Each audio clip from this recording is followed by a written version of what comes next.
Fitbit, the leading maker of fitness wearables, announced a new software update at CES that it hopes will keep users on its platform. Why don't you tell me about some of the major software updates that you guys introduced here? Yeah, so we've launched a great set of new software features. One of them is the feed and community. So just like the feed that you see on Facebook or Instagram, etc., we're launching one for Fitbit. And the great thing about that is, we've always had a really strong sense of community, but the feed within Fitbit is really the first time that users within Fitbit will be able to share their accomplishments with each other, get cheers, get comments, and really come together. Because what we found is that social motivation is such an important part of getting people motivated to reach their health and fitness goals. What about the third-party partnerships that you guys announced, whether it's cycling or nutrition? How does that play into it? I think all the partnerships that we do add to the value proposition and the utility of the Fitbit experience. So, the Habit nutrition plans, using Fitbit data, the Verzoom and Peloton bike integrations are pretty cool. The Verzoom is a virtual reality bike that incorporates and shares out Fitbit data. I tried it out. It's really addictive.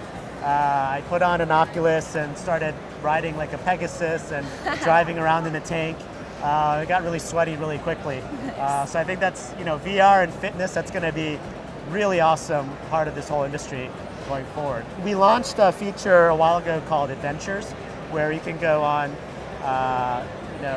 treks across Yosemite or New York City, and at different stops along the way, you can actually pan around and see, because we've sent photographers out to take Very VR cool. experiences. And so, we're starting to lean more into VR. You see that with Adventures, you see that with our partnership with Verzoom. So that's a really, I think, cool area for us to explore in the future. Really cool. Hardware companies such as Fitbit and Apple are increasingly shifting their focus to software as part of an effort to minimize their dependence on the devices themselves. With consumers replacing the devices less often, companies now realize attractive services are needed to sustain their growth. So an overlying theme here we're seeing is software. Software is everywhere with these, whether it's augmented reality or whether it's wearables or devices. What do you think about the importance of software, specifically with wearables? Incredibly important, because there are a number of consumers who are still questionable about the future of wearables, whether or not there's value for them in the wearable itself. And so they're really trying to figure out what the best experience for them will be. And software is what's going to answer that for them. And additionally, they're really looking at how they can put that in their overall Internet of Things ecosystem. So not just the wearable, but how they connect that to their car, to their home, etc.